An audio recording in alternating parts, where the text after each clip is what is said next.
I was in rural New England in 73. That was the height of drugs in the United States of America. Oh, yeah.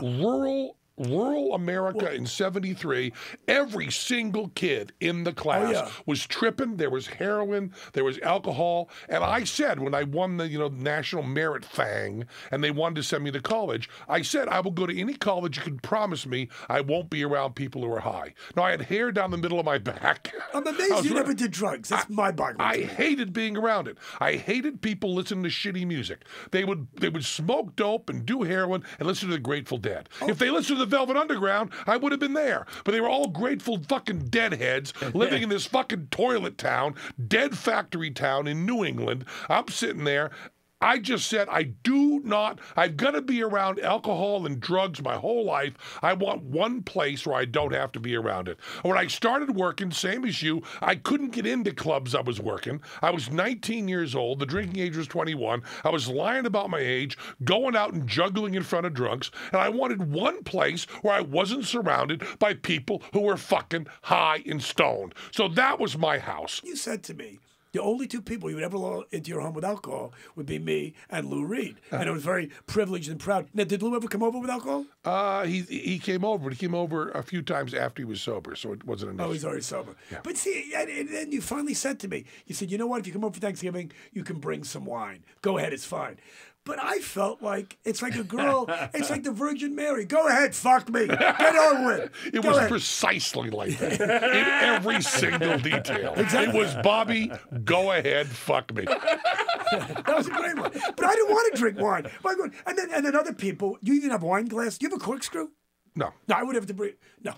You have to bring all the gear. You'd have to bring the whole set of works. Is that what you call it? Set of works for the wine? For him, wine works. If I gave him a bottle and a corkscrew, it would be like giving a monkey a typewriter. Eventually, he would open the bottle.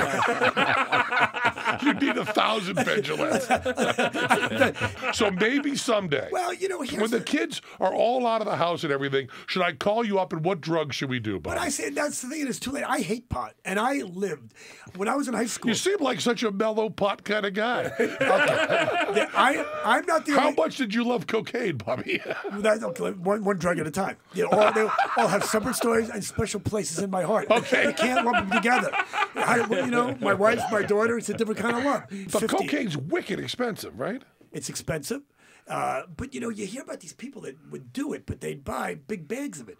I'd buy a gram of Coke, $50 to $100, whatever it costs, depending on where you are and what year it is, and it would last me the week. Most people would do that in an hour. I was never one of the guys like Sam Ketterson that put out this giant rail, and then you sit there grinding your teeth.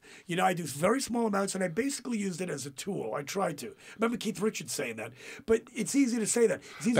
That's a person to go to for moderation. That's the name to go to. When you say moderation, you usually bring up Keith Richards. I'm not saying that I'm not saying I bought his reasoning or his excuse. I'm saying I wanted to believe. Like a kid believing in Santa Claus. In the back of your head, it's not right, but you want to believe. So what did Keith Richards say about using cocaine properly? Well, no, at one time I remember him saying that he used it as a tool, but from what I've read about the man and people that know him, he uses a lot of tools. This guy's a hard worker. Handyman. He's a...